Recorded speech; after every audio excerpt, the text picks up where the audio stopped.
অতি গুরুত্বপূর্ণ 5টা আমলের কথা বলবো ইনশাআল্লাহ। কয়টা আমল? 5টা আমলের কথা বলবো। জীবনের তরে এই 5টা আমল সারা জীবন নিয়মিত আঁকড়ে ধরবেন, আমল করবেন।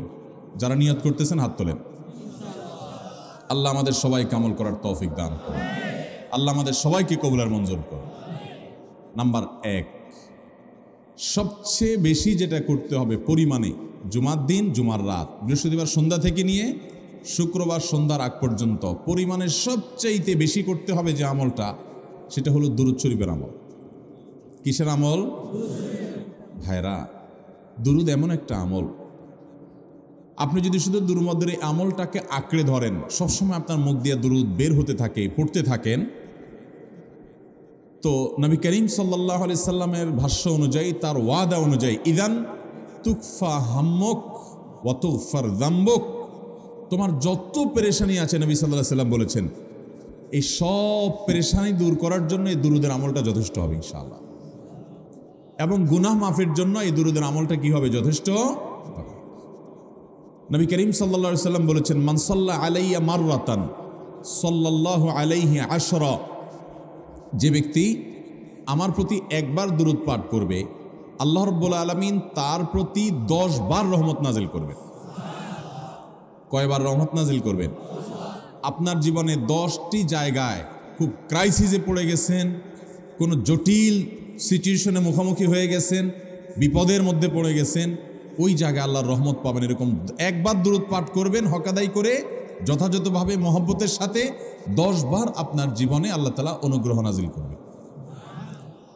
নবী করিম সাল্লাল্লাহু আলাইহি ওয়াসাল্লাম বলেছেন, আকসিরু আলাইয়া মিনাস সালাতি মিন ইয়াউমিল জুমআতি ওয়া লাইলাতিল জুমআহ, তোমরা জুমার দিন এবং জুমার রাতে আমার প্রতি বেশি বেশি দুরূদ পাঠ করবে, দুরূদ প্রেরণ করবে। ফাইন্না সালাতাকুম মা'রুদাতুন আলাই, কারণ তোমরা যে দুরূদ পাঠ করো এটা আমার কাছে পেশ করেন আল্লাহর ফেরেশতারা, এবং রীতিমতো নামধাম সহকারে আল্লাহর একদল ফেরেশতা নিয়োজিত আছে। তারা বলেন, আল্লাহ, হে আল্লাহ রসুল, আপনার অমুক উম্মত, অমুক অনুসারী, আল্লাহর অমুক বান্দা পৃথিবীর অমুক প্রান্ত থেকে, অমুক দেশ থেকে, অমুকের সন্তান, সে আপনার প্রতি দুরূদ পেশ করেছে জুমার দিনে, জুমার রাতে বা অন্য সময়ে। এটা নবী করিম সাল্লাল্লাহু আলাইহি সাল্লামের কাছে রিপোর্ট দেওয়া হয় আল্লাহর নিযুক্ত ফেরেশতাদের মাধ্যমে। আপনি যখন দুরূদ পাঠ করবেন, আপনার ভিতরে এই ফিল হবে যে আমি দুরূদ পাঠ করছি আর আমার নবীর কাছে এটা উপস্থাপিত হচ্ছে আমার নাম ধাম, আমার রিপোর্ট সহকারে। এই জন্য শুক্রবার দিন এবং রাত, অর্থাৎ বৃহস্পতিবার সন্ধ্যা থেকে নিয়ে শুক্রবার সন্ধ্যা পর্যন্ত এই 24 ঘন্টার মধ্যে নবী করিম সাল্লাল্লাহু আলাইহি সাল্লামের ভাষ্য খেয়াল করেন, আকসিরু আলাই। ওলামা একরাম জানেন, নবী আলাইহিস সালাম সাধারণত কোনো আমল পরিমাণে বেশি করতে বলতেন না। পরিমাণে বেশি করতে বলার মতো আমল খুব কম ইসলামে। গোটা কোরআন যদি খোলেন আপনি, পরিমাণে অধিক করতে বলা হয়েছে এরকম আমল খুব বেশি পাবেন না। তোমরা বেশি বেশি করে নামাজ পড়ো, বেশি বেশি করে রোজা রাখো, এরকম কথা কোরআন হাদিসে নাই। অবশ্যই একজন ইমানদার 5 ওয়াক্ত ফরজ নামাজের পাশাপাশি অধিক পরিমাণে নফল নামাজও পড়বেন, সেটা ভিন্ন কথা। কিন্তু কোরআনে বেশি পরিমাণে আল্লাহর জিকির করার কথা বলা হয়েছে। আর নবী করিম সাল্লাল্লাহু আলাইহি সাল্লাম বৃহস্পতিবার সন্ধ্যা শুরু হলে শুক্রবার সন্ধ্যার আগ পর্যন্ত বেশি পরিমাণে করতে বলেছেন যে কাজটা, সেটা হলো দুরূদ শরীফের আমল। অতএব ভাইরা আমার, বৃহস্পতিবার সন্ধ্যা থেকে নিয়ে শুক্রবার সন্ধ্যা পর্যন্ত, আপনি দোকানদার মানুষ, বৃহস্পতিবারে ব্যবসা করছেন, দোকানদারি করছেন, কোনো অসুবিধা নেই। আপনার অবসর সময়গুলোতে মুখ দিয়ে দুরূদ পড়তে থাকবেন। দুরূদের মধ্যে সবচেয়ে শ্রেষ্ঠ দুরূদ হলো নামাজে যেটা পড়েন, দুরূদ ইব্রাহিম। আল্লাহুম্মা সাল্লি আলা মুহাম্মদ ওয়া আলা আলি মুহাম্মদ কামা সাল্লাইতা আলা ইব্রাহিম ওয়া আলা আলি ইব্রাহিম ইন্নাকা হামিদুম, আল্লাহুম্মা বারিক আলা মুহাম্মদ ওয়া আলা আলি মুহাম্মদ কামা বারাকতা আলা ইব্রাহিম ওয়া আলা আলি ইব্রাহিম ইন্নাকা হামিদুম। তাহলে দুরূদের এই আমলটা, এটা করার জন্য আল্লাহ তাআলা এমন সহজ করে দিয়েছেন যে ওযুর প্রয়োজন নাই। আপনার ওযু নাই, তারপর আপনি দুরূদ পাঠ করতে পারবেন। এবং আপনি এই বড় দুরূদ পড়ার মতো সময় নেই, তো আপনি একেবারে সবচেয়ে সংক্ষিপ্ত দুরূদ পড়েন সাল্লাল্লাহু আলাইহি ওয়াসাল্লাম, তাতেও দুরূদ পাঠের সওয়াব পাবেন। চেষ্টা করব তো ইনশাআল্লাহ। শুক্রবার আসবে, দুরূদ বেশি বেশি করে পাঠ করব। আপনি দোকানে কাজ করেন, আপনার দোকানে আপনার সহকর্মী আরও কাজের লোক আছে, আপনি সবাইকে স্মরণ করাবার জন্য নিজে জোরে জোরে দুরূদ শরীফ পড়বেন এবং বলবেন যে শুক্রবার শুরু হয়ে গেছে, সবাই দুরূদ শরীফের আমল করো। ভাইরা আমার, আমি আমার জীবনের কথা বলতে পারি। আমার জীবনে ওই যে হাদিসের উপরে ইয়াকিন এবং বিশ্বাস আলহামদুলিল্লাহ ছিল, আমার জীবনে আমি অনেকবার দেখেছি এরকম জটিল পরিস্থিতি হয়েছে যে দেয়ালে পিঠ ঠেকে গেছে, নড়ার জায়গা নাই, আর কোনো আপাত দৃষ্টি থেকে এই বিপদ থেকে উদ্ধারের কোনো পথ নাই। দুরুদ, ইস্তেগফার, দোয়া ইউনুস, এই 3 আমল পাশাপাশি ইয়াজাল জালাল ওয়াল ইকরাম, এই 4টা জিনিসকে এমনভাবে ধরছে, বিশেষ করে দুরুদ, স্পেশালি সারাক্ষণ দুরুদ। আল্লাহ রাব্বুল আলামিন এমনভাবে সহযোগিতা করেছেন, এমনভাবে উদ্ধার করেছেন যে কল্পনা করলে অবাক লাগে এখন যে এটা কিভাবে সম্ভব। ভাইরা আমার, এক সাহাবী নবী করিম সাল্লাল্লাহু আলাইহি ওয়াসাল্লামের কাছে এসে বলছে, ইয়া রাসূলুল্লাহ, আমি যে দোয়া করি এই দোয়ার মধ্যে আমি নিজের জন্য করব, আমার ছেলে মেয়ের জন্য করব, অনেক কিছু করব, এটা সেটা, রিজিক চাইবো, সুস্থতা চাইবো, অনেক কিছুই তো আল্লাহর কাছে চাইবো। আপনি তো আল্লাহর রাসূল, আপনার জন্য দোয়া করলে আমাদেরই লাভ, একবার দোয়া করলে আল্লাহ 10 বার রহমত নাজিল করবেন, তো আপনার জন্য আমার দোয়ার ভিতরে কত পার্সেন্ট রাখবো? সাহাবী বারবার বিভিন্ন পার্সেন্টেজ বলছিলেন যে 3 ভাগের 1 ভাগ আপনার জন্য রাখি ইয়া রাসূলুল্লাহ, অর্ধেক রাখি, আরও বেশি করে রাখি। তিনি যত বলছেন নবী করিম সাল্লাল্লাহু আলাইহি ওয়াসাল্লাম আরও বাড়ানোর জন্য তাকে উৎসাহ দিচ্ছিলেন। এক পর্যায়ে যখন তিনি বললেন, ইয়া রাসূলুল্লাহ, আমি আমার কোনো দোয়ার সবটুকু যখন আপনার জন্য নিবেদন করব, আমি কোনো একবার যখন দোয়া করব, দোয়া শুধু আপনার জন্যই করব যখন, অর্থাৎ পিওর দুরূদ যখন পড়ব, নিজের জন্য আর কিছু চাইব না, শুধু আপনার জন্যই যদি চাই কোনোবার, তাহলে তখন নবী করিম সাল্লাল্লাহু আলাইহি ওয়াসাল্লাম বলেছেন, ইদান তুকফা হাম্মুক ওয়া তুগফার যামবুক, তাহলে তোমার সকল পেরেশানি থেকে উদ্ধারের জন্য এই দুরূদটাই যথেষ্ট হয়ে যাবে, এবং তোমার সকল গুনাহ মাফের জন্য এটা যথেষ্ট হয়ে যাবে। মোহতারাম হাজরিন, দুরুদের আমলটা এত সুন্দর আমল, কিন্তু আবার তাড়াহুড়া করে পড়বেন না, সাল্লাল্লাহু আলাইহি ওয়াসাল্লাম সাল্লাল্লাহু আলাইহি ওয়াসাল্লাম সাল্লাল্লাহু আলাইহি ওয়াসাল্লাম সাল্লাল্লাহু আলাইহি ওয়াসাল্লাম সংখ্যা বাড়ানোর জন্য হুলস্থুল করে পড়লেন না, মহব্বতের সাথে সাল্লাল্লাহু আলাইহি ওয়াসাল্লাম সাল্লাল্লাহু আলাইহি ওয়াসাল্লাম আল্লাহুম্মা সাল্লি আলা মুহাম্মদ, অর্থ বুঝে বুঝে আল্লাহুম্মা সাল্লি আলা মুহাম্মদ মানে কি, আল্লাহ আপনি মুহাম্মদের প্রতি শান্তি বর্ষণ করুন। আরে ভাই, মুহাম্মদ সাল্লাল্লাহু আলাইহি ওয়াসাল্লামের প্রতি আল্লাহ তাআলা শান্তি এমনি বর্ষণ করবে, আপনি আমি দোয়া করলেও করবে, না করলেও। কিন্তু মাঝখান থেকে আমরা, ভাইরা আমার, কোনো বড় কর্মকর্তার কাছে আপনার কোনো কাজের ঠেকা আছে, কর্মকর্তার ওই ছেলেটার আপনি দেখছেন যে খাচ্ছে না, আপনি যদি বলেন, স্যার ছেলেটা খাচ্ছে না স্যার, একটু ডাক্তার দেখান স্যার, এভাবে তো বাঁচবে না, ওর কষ্ট হচ্ছে স্যার, আপনি বললেও উনি ওনার ছেলের দিকে কেয়ার করবে, কিন্তু আপনি এটা বলার কারণে তার নৈকট্য পাবেন কি পাবেন না, তার সিম্প্যাথি পাবেন কি পাবেন না। আরশে আজিমের মালিক তার হাবিবকে এত মহব্বত করেন, তিনি তার হাবিবের প্রতি এমনিতেই রহমত নাজিল করবেন, তাকে বিভিন্ন মর্যাদা আগে থেকেই দেওয়ার ঘোষণা দিয়ে রাখছেন, কিন্তু আপনি আমি দোয়া করলে আল্লাহ তাআলা তার মাধ্যমে আমাদের ভাগ্যকে সুপ্রসন্ন করে দিবেন। দুরুদের আমলকে জীবনের তরে আঁকড়ে ধরবেন ভাই, শুধুমাত্র জুমার দিন আর জুমার রাত না, সব সময় অধিক পরিমাণে। এরাবিয়ানদের মধ্যে আমলটা খুব বেশি আছে, তাদের দেখবেন তারা 2টা আমল, মুখে 2টা আমল, ভালো মন্দ তাদের মধ্যেও আছে, কিন্তু এই 2টা আমল তাদের মধ্যে খুব ভালো। বেশিরভাগ মানুষই দেখা যায় অবসর সময় আস্তাগফিরুল্লাহ, ইস্তিগফার করছে অথবা দুরুদের আমল করছে। আমাদের অবসর সব সময়গুলো নিয়ে গেছে মোবাইল ফোন। ভাইরা আমার, 4 বছর 5 বছর 6 বছর 7 বছর 10 বছর ধরে মোবাইল টিপতেছেন, ফেসবুক টিপতেছেন, ইউটিউব টিপতেছেন। বুকে হাত দিয়ে আমাকে জবাব দেয়া লাগবে না, নিজের বিবেককে একটু জবাব দেন। এই 10 বছর ফেসবুক, ইউটিউব, টিকটক, হোয়াটসঅ্যাপ টিপে আপনার অর্জন কি হয়েছে একটু হিসাব মিলান। এই যে স্ক্রল করতেছেন আঙ্গুল দিয়া, ঘন্টাকে ঘন্টা এই আঙ্গুল দিয়ে টানছেন টানছেন, নিচের দিকে যাচ্ছেন স্ক্রল করে ফেসবুকে, ইউটিউবে, একের পর এক, আপনার জীবনে অর্জনটা কি হয়েছে বলেন? ভাইরা আমার, এই মোবাইলের নিয়ন্ত্রণ করতে হবে, প্রয়োজনে ব্যবহার করতে হবে, কিন্তু এটাকে অনিয়ন্ত্রিত ব্যবহার করা যাবে না। একেবারে যখন তখন সারাদিন টিপাটিপি করলেন, আজকাল তো পোলাপান টয়লেটে গেলেও নিয়ে যায়। আল্লাহ তাআলা আমাদেরকে এই রোগ থেকে বেঁচে থাকার তৌফিক দান করুন। ভাইরা আমার, জীবনটাকে পরিবর্তন করতে হয়, সারা জীবন তো একরকম থাকলে হবে না। বহুত পাগলামি করেছি, আসুন নিজেকে সংশোধন করি। তাহলে জুমার দিন উপলক্ষে 1 নম্বরের আমল বলেছি, বেশি বেশি কোন আমল করতে হবে? সারা জীবন মনে রাখবো তো ইনশাআল্লাহ? বাসা বাড়িতে পরিবারের লোকদেরকে মনে করাবো তো ইনশাআল্লাহ? আমি আমার ড্রাইভার থাকুক, আমার ছেলে মেয়ে থাকুক, আমার পরিবারের লোক থাকুক, আমি আমার কথা আপনাদের বলি উৎসাহের জন্য, যে জুমার দিন শুরু হয়ে গেলে আমি, শুধু আমি না, আমার পরিবার অন্যান্যরাও একে অন্যকে আমরা স্মরণ করে দিই। কে কে দুরূদ পড়তে কতবার পড়ছো, কেউ পড়ছে কিনা একবারও, সন্ধ্যা হয়ে গেছে, অনেক হয়ে গেছে, সবাই শুরু করি, আমলটা করবো তো ইনশাআল্লাহ। নাম্বার 1। নাম্বার 2, জুমার দিন উপলক্ষে অন্য যে কোনো দিনের চাইতে জুমার দিন অর্থাৎ শুক্রবারের ফজর নামাজ পুরুষরা মসজিদে জামাতের সাথে পড়বেন, জামাতের সাথে পড়ার নিয়ত করবেন পাক্কা। কারণ অন্য যে কোনো দিনের ফজর নামাজ না, শুধুমাত্র যত নামাজ আছে, নবী করিম সাল্লাল্লাহু আলাইহি সাল্লাম বলেছেন আফদালুস সালাওয়াতে ইনদাল্লাহ, আল্লাহর কাছে দুনিয়ার সব নামাজের মধ্যে, 5 ওয়াক্ত সাধারণ নামাজগুলোর মধ্যে সবচাইতে উত্তম নামাজ হলো সলাতুল ফজরে মাআল জামাআতে ইয়াউমাল জুমআহ, জুমার দিন ফজরের নামাজ জামাতের সাথে আদায় করা হলো যত নামাজ আছে এর মধ্যে সবচেয়ে শ্রেষ্ঠ নামাজ। তাহলে জুমার দিনে এই বিষয়টা বিশেষভাবে খেয়াল রাখবো। জুমার দিন ফজর নামাজটা পুরুষরা কোথায় পড়বো, এবং সেটা বৃহস্পতিবার থেকে পরিকল্পনা শুরু করবো যে কালকের ফজর নামাজ যাতে কোনো অবস্থাতে আমার মিস না হয়। আমাদের আখিরাতের ব্যবসা এটা ভাই, আখিরাতের কারেন্সি সংগ্রহ করা। যত খুঁটে খুঁটে ভালো ভালো আমলগুলো করবেন, আপনার আমল নামাতে আমল সওয়াব জমা হতে থাকবে। চেষ্টা করবো তো ইনশাআল্লাহ। আমাদেরকে শয়তান অন্যদিন ফজরের নামাজ পড়ার সুযোগ হলেও শয়তান এমনভাবে আমাদেরকে ধোঁকা দেয়, শুক্রবারে ফজরটা পড়াটা সবচেয়ে বেশি কঠিন হয়ে যায়। কেন জানেন? কারণ ইবলিস তো জানে হাদিস আপনি জানেন না, হয়তো অনেকে হয়তো আজকে শুনছেন, আমি কোনো হাদিস না জানতে পারি, ইবলিস ঠিকই জানে যে ফজর নামাজ এই দিন যদিও জামাতের সাথে ফজর পড়ে ফেলে তাহলে তোর আখিরাতের ব্যবসা অনেক দূর আগায় যাবে।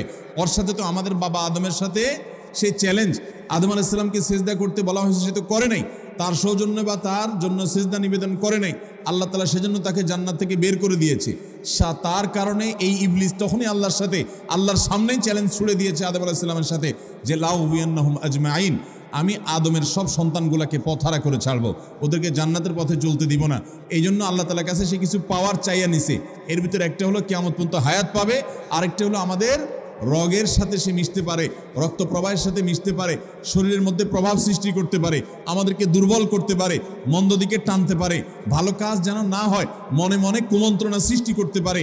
এই পাওয়ার সে নিয়ে এসেছে। এই জন্য তার সাথে আমাদের চ্যালেঞ্জ। সে হাদিস জানে যে জুমার দিন ফজর পড়লে আমাদের অনেক লাভ হয়ে যাবে।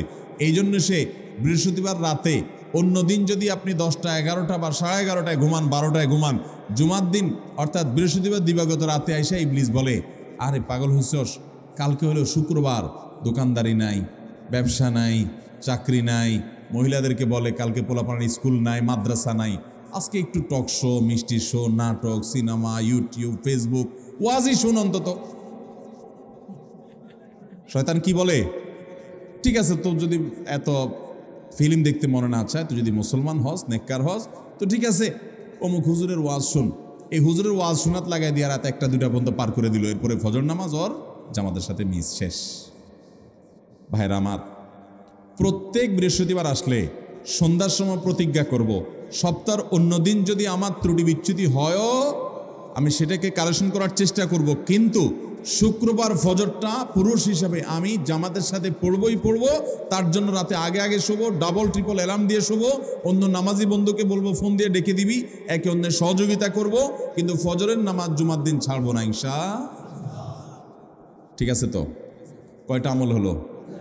2টা। মনে রাখবেন তো ইনশাআল্লাহ। আগামী বছর তো আমার মাহফিল আমি আর করবো না, কিন্তু আগামী বছর যে মাহফিল করবেন সে আলোচককে আমি রিকোয়েস্ট করবো ইনশাআল্লাহ, আয়োজকরা এটার সবক যেন নেয় আগামী বছর। দিতে পারবেন তো ইনশাআল্লাহ? আমল যদি করেন তাহলে সবক ঠিকই দিতে পারবেন। ওই যে ভাই সবগুলো শুনে দিছে, কারণ এই আমল করেন। আচ্ছা, 3 নম্বর আমল হলো সূরা কাহাফ পড়ব। কোন সূরা পড়ব? সূরা কাহাফ। যারা কোরআন পড়তে পারেন না তারা শুনবেন, আর যারা পড়তে পারেন তারা নিজে পড়বেন। সূরা কাহাফ যদি জুমার দিন কেউ পড়ে, নবী করিম সাল্লাল্লাহু আলাইহি সাল্লাম বলেছেন এই সূরাটা তার জন্য নূর হবে, নূর, আলো আল্লাহর তরফ থেকে। কিয়ামতের ময়দানে ভয়াবহ গুটগুটে অন্ধকার হবে। কিয়ামতের একটা ভয়াবহ শাস্তি হলো অন্ধকারের শাস্তি।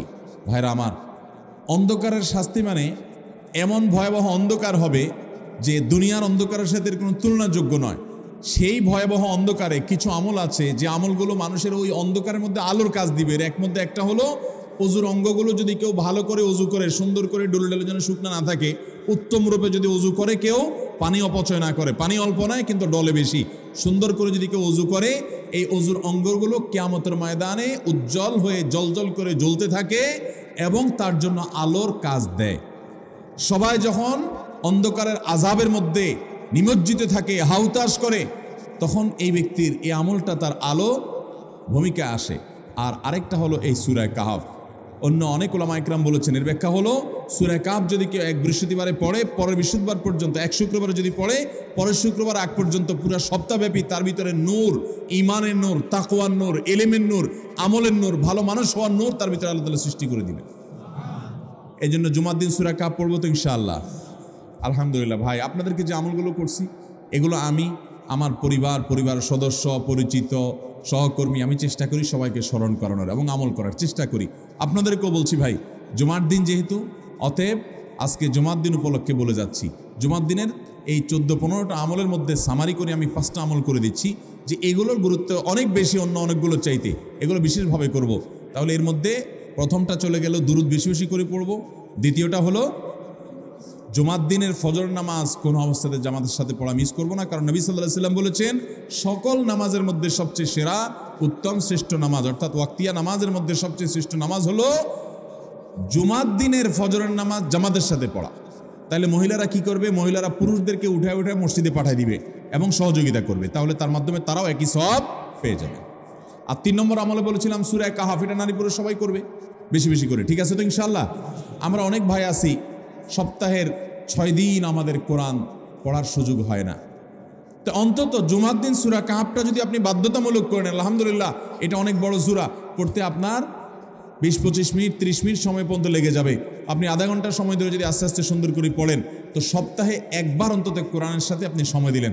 আরেকটা সুসংবাদ শুনেন, সূরা কাহফ যদি কেউ মুখস্থ করে, তেলাওয়াত করে নিয়মিত, বিশেষ করে সূরা কাহফের প্রথম 10টা আয়াত যদি কেউ মুখস্থ করে, নবী করিম সাল্লাল্লাহু আলাইহি ওয়াসাল্লাম বলেছেন কিয়ামতের আগে দাজ্জালের যে ফিতনা আসবে, যেই ফিতনায় বহু মানুষ দাজ্জালকে আল্লাহ মনে করে বেঈমান হয়ে জাহান্নামে যাবে, এই ফিতনা থেকে পৃথিবীতে এমন কোনো নবী ছিল না, এমন কোনো রাসূল আসেন নাই।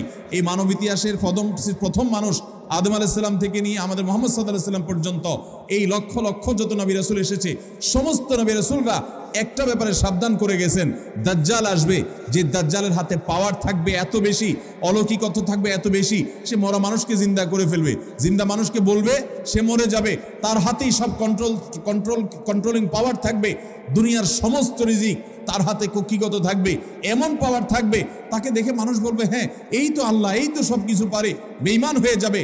এই দাজ্জালের ফিতনায় তোমরা পড়বা না, বেঁচে থাকবা, বুদ্ধি দিয়া বিবেক দিয়ে মানুষ বাঁচতে পারবে না। দাজ্জালের ফিতনা থেকে বাঁচার জন্য সকল নবী রাসূলরা এই জন্য সাবধান করেছেন।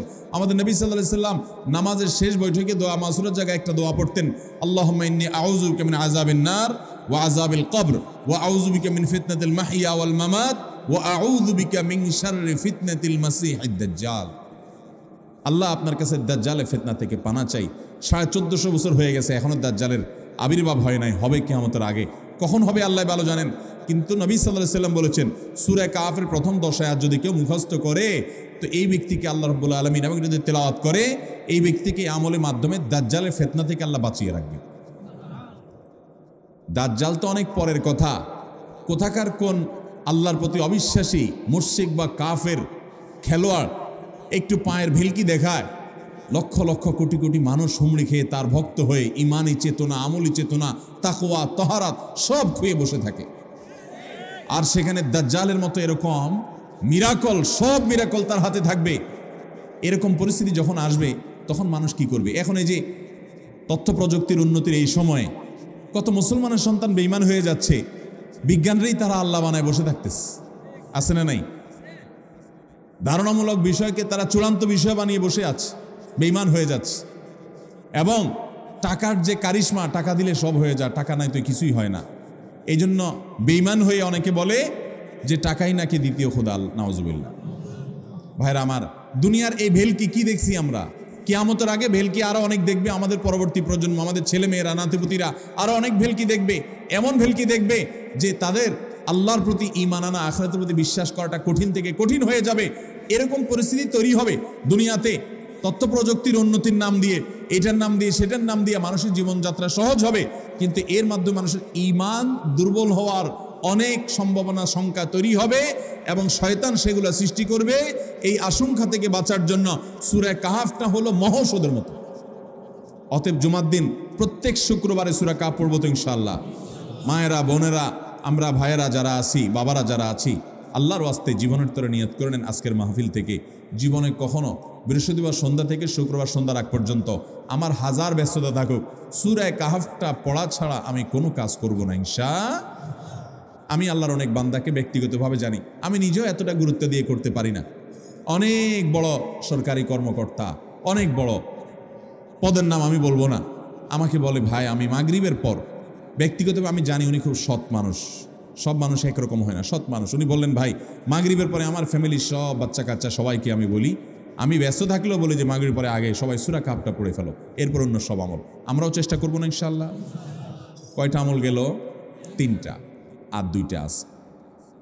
4 নম্বর আমল হলো, দুনিয়াতে যত ফজিলতপূর্ণ আমল আছে এর মধ্যে সবচেয়ে বেশি ফজিলতপূর্ণ আমল এটা, খুব সহজ আমলটা, খুব সহজ, প্রত্যেক শুক্রবার আমরা এটা করতে পারি। আমলটা হলো, নবী করিম সাল্লাল্লাহু আলাইহি সাল্লাম বলেছেন, মান বাক্কারা ইয়াউমাল জুমআতি ওয়াবতাকার, যে ব্যক্তি জুমার দিন আগে আগে ঘুম থেকে উঠবে, ভোরে ঘুম থেকে উঠবে, যে ফজর নামাজ পড়তে হবে, যে তাহাজ্জুদ পড়তে পারলে আরও ভালো, এবং মসজিদে আগে আগে যাবে, তাহলে আগে আগে ঘুম থেকে উঠবে, সবাইকে বাসার ডেকে দিবে, আগে আগে ঘুম থেকে উঠাবে। ওয়াগাসসালা ওয়াগতাসাল, ফরজ গোসল হলে ফরজ গোসল করবে, উত্তম রূপে গোসল করবে, ভালো করে গোসল করবে জুমার দিন। ওয়ামাশা ওয়ালাম ইয়ারকাব, জুমার নামাজের জন্য পায়ে হেঁটে মসজিদে যাবে, বাহনে চড়বে না। কেউ যদি মাজুর হয় সে বাহনে চড়লেও চলবে, কিন্তু সাধারণ যারা সুস্থ আছেন পায়ে হেঁটে মসজিদে যাবেন, বাহনে চড়লেন না। জুমার দিনের কথা, জুমার নামাজের কথা। ওয়াদানা মিনাল ইমামে ওয়ালাম ইয়ালগু, ইমামের কাছাকাছি গিয়ে বসবে, দূরে না, যত কাছে যেতে পারে, একদম সামনের কাতার ইমামের কাছাকাছি গিয়ে বসবে, কোনো অনর্থক কথা বলবে না, দুনিয়াবি কথা বলবে না, বেহুদি কাজ করবে না। ওখানে গিয়ে যতক্ষণ সময় পাবে জিকির, আজকার, তেলাওয়াত, তাসবিহ, দোয়া, রোনাজারি, কান্নাকাটি, বই পড়া, দিনী কাজ করা, এর মধ্যে সে কাটাবে নিজেকে। এই কয়েকটা কাজ যদি করে তাহলে কাজ কয়টা হলো? আগে আগে ঘুম থেকে উঠা, ওই যে ফজর নামাজ জামাতের সাথে পড়া ইত্যাদি, গোসল করা উত্তম রূপে, আর পায়ে হেঁটে মসজিদে যাওয়া, বাহনে না চড়া। 4 নম্বর হলো ইমামের কাছাকাছি গিয়ে বসা, কোনো অনর্থক কাজ না করা। এই 4টা কাজ যদি কেউ জুমার দিনে করে, নবী করিম সাল্লাল্লাহু আলাইহি সাল্লাম বলেছেন, ওই ব্যক্তি বাসা থেকে মসজিদ পর্যন্ত যে আসলো, যতগুলো পা ফেলবে, যতগুলো স্টেপ ফেলবে, যতগুলো কদম দিবে, প্রতিটা কদমের বিনিময়ে আল্লাহ রাব্বুল আলামিন তার অ্যাকাউন্টে, তার আমল নামাতে 1 বছর রাত জেগে, সারা রাত জেগে তাহাজ্জুদ নামাজ পড়লে, এবং 1 বছর সারাদিন, প্রত্যেকটা দিন পুরা বছর জুড়ে নফল রোজা রাখলে যে পরিমাণ সওয়াব পাইতো, 1 বছর নফল রোজা, 1 বছর রাতভর জেগে তাহাজ্জুদের নামাজ পড়ার সওয়াব মাত্র একটা কদম ফেলার বিনিময়ে দিবেন। তাহলে আপনার বাসা থেকে যদি মসজিদে আসতে 100টা কদম হয়, 100 বছরের নফল নামাজ, 100 বছরের নফল রোজা, আপনি এটার সওয়াব আপনার অ্যাকাউন্টে জুমার দিন মাত্র 4টা কাজ করার মাধ্যমে আপনি পেয়ে যাবেন। এবং এটি অনেক হাদিস বিশ্লেষকগণ বলেছেন, কোরআন হাদিসে বহু ফজিলতের কথাই বলা আছে, এত বিপুল পরিমাণে, এত অধিক পরিমাণে সওয়াবের কথা যে কারো বাসা থেকে অনেকের আছে যেতে 500 স্টেপ পড়বে। 500 স্টেপ পড়লে কতটুকু হয়? সামান্য একটু জায়গা যেতে 500 কদম হয়ে যায়। অনেকের বাসা থেকে যেতে 500 কদম পড়ে, 300 কদম হয়। তো সে এই 500 বছর নফল নামাজ, নফল রোজা, রাত ভর দিনভর করার সওয়াব, কন্টিনিউয়াসলি করার সওয়াব মাত্র এই মসজিদে গেল আসলো, এই 4টা শর্ত পূরণ করে সেটা সওয়াবটা পেতে পারে। যদি সপ্তাহে 4 জমা হয় তাহলে 4 বার 500 করে যদি হলো 2000 বছর, এভাবে তার আমল নামাজের সওয়াবের পাহাড় সে জমা করতে পারে শুক্রবারের ছোট্ট আমলটার মাধ্যমে। চেষ্টা করব না ইনশাআল্লাহ। আমি দেশে বিদেশে অনেক আল্লাহর বান্দাকে আমি শুনেছি, এই হাদিস আমি যেদিন থেকে জেনেছি, আমি চেষ্টা করেছি এটার আমল, এটার প্রচার মানুষের মধ্যে ছড়ানোর। আমি যখন সৌদি আরবে আজ থেকে আর অনেক বছর আগে, তখন কোনো এক বক্তব্যে আমি আমলের কথা বলেছি। আমার অনেক ভাইয়েরা দেশে বিদেশে দেখে বলছেন, ভাই আমলটা শুরু করেছি, আমার কাছে ভালো লাগে, আপনারাও আমলটা করবেন, অন্য আরেকজনকে শিখাবেন এবং দাওয়াত দিবেন। ঠিক আছে তো ইনশাআল্লাহ? তাহলে কয়টা আমল গেল? 4টা। 1 নম্বর গেছে বেশি বেশি দুরূদ পাঠ করা, 2 নম্বর হলো জুমার দিনে ফজর নামাজ জামাতের সাথে পুরুষরা পড়া, 3 নম্বর হলো সূরা কাহাফ পড়া, তেলাওয়াত করা, আর 4 নম্বর হলো এই 4 শর্ত পূরণ করে মসজিদে আগে আগে গিয়ে সুন্দর করে খুতবা শুনে চলে আসা, কোনো কথাবার্তা, খুতবা চলাকালীন সময় কোনো কথাবার্তা, অনর্থক কাজ না করা। 5 নম্বর এবং সর্বশেষ আমল হলো, জুমার দিনে একটা সময় আছে দোয়া কবুল হয়। দোয়া কবুলের যে সময়গুলো অত্যন্ত ইম্পর্টেন্ট একটা সময় হলো জুমার দিন। শুক্রবারের একটা সময় সম্পর্কে নবী সাল্লাল্লাহু আলাইহি ওয়াসাল্লাম বলেছেন, যে একটা সময় আছে শুক্রবারের, এই সময়ে বান্দা কোনো দোয়া করলে আল্লাহ তাআলা ফিরিয়ে দেন না, কবুল করেন। কিন্তু সময়টা যে ঠিক কখন, এটা হাদিসে নবী সাল্লাল্লাহু আলাইহি সাল্লাম বলেন নাই, যাতে করে হয়তো আমরা সারাদিনেরই কম বেশি দোয়ার চেষ্টা করি।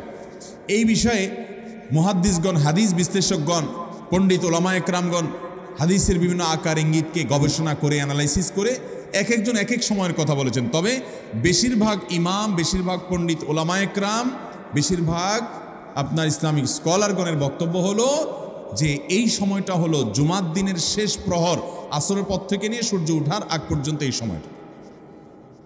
অতএব আমরা জুমার দিনের 5 নম্বর আমল হলো বেশি বেশি করে সারাদিনই কম বেশি দোয়া করব। দোয়ার জন্য সবসময় হাত তোলাও জরুরি না, যদিও সাধারণ অবস্থায় দোয়ার জন্য হাত তোলা আদব, কিন্তু আপনি চলতে ফিরতে, উঠতে বসতে, কাজের ফাঁকে আপনি আল্লাহর কাছে মনে মনে দোয়া নিবেদন করবেন। অনেক চাওয়া আমাদের কাছে, আমাদের আল্লাহর কাছে আছে। ভাইরা আমার, নবী রাসূলুল্লাহ সাল্লাল্লাহু আলাইহি ওয়াসাল্লাম বলেছেন কারোর পায়ের জুতার ফিতাটা ছিঁড়ে গেছে হাঁটার সময়, এটা আর এমন কি লাগালে ঠিক হয়ে যাবে, কিন্তু একজন ইমানদার ওইটার জন্য সে আল্লাহর কাছে সাহায্য চাইবে। আল্লাহ, এটাও একটা বিপদ, একটা ছোট বিপদ থেকে অনেক কিছু ঘটে যায়, আপনি আমাকে উদ্ধার করেন। সে সবসময় আল্লাহর দিকে মনোনিবেশ করবে। নবী করিম সাল্লাল্লাহু আলাইহি ওয়াসাল্লামের পুরো জীবনকে যদি আপনি অ্যানালাইসিস করেন, আপনি অবাক হয়ে যাবেন। একটা বই আছে বাংলায়, বান্দার ডাকে আল্লাহর সাড়া, এটা বাংলা অনুবাদিত নাম। এই বইয়ের লেখক হলেন হিসনুল মুসলিমের যে রচয়িতা, উনি শেখ সাঈদ আল গাহতানি রহমতুল্লাহি আলাইহি। ওনার সোহবতে যাওয়ার, ওনার সান্নিধ্যে থাকার একাধিকবার খুব কাছাকাছি বসার সুযোগ আমার হয়েছে।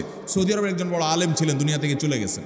তো ওনার লেখা বান্দার ডাকে আল্লাহর সাড়া, এই বইটা বেশ মোটা সোটা একটা বই। পুরোটা পড়বেন যে নবী করিম সাল্লাল্লাহু আলাইহি ওয়াসাল্লামের জীবনে যে কত রকমের দোয়া করতেন। আল্লাহ আজকার নাম একটা বই আছে ইমাম নববীর, এটাও বাংলা হয়ে গেছে অনুবাদ, আপনি পড়লে অবাক হয়ে যাবেন। ডক্টর খন্দকার আব্দুল্লাহ জাহাঙ্গীর রাহমাতুল্লাহ রাহে বেলায়েত একটা বই আছে দোয়া এবং জিকিরের, আপনি অবাক হবেন যে কি পরিমাণ দোয়া এবং জিকির নবী সাল্লাল্লাহু আলাইহি ওয়াসাল্লাম জীবনে পড়তেন। ঘুম থেকে ওঠার সময় দোয়া আছে না নাই? এরপরে ঘুম থেকে উঠে যখন আপনি বাথরুমে যাবেন, দোয়া আছে না নাই?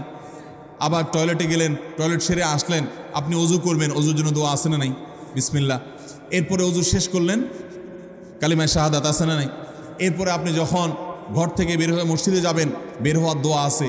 বের হয়ে আপনি মসজিদে যাচ্ছেন, যাই পথে পড়ার আলাদা দোয়া আছে। এরপরে আপনি মসজিদে প্রবেশ করবেন, তার জন্য দোয়া আছে।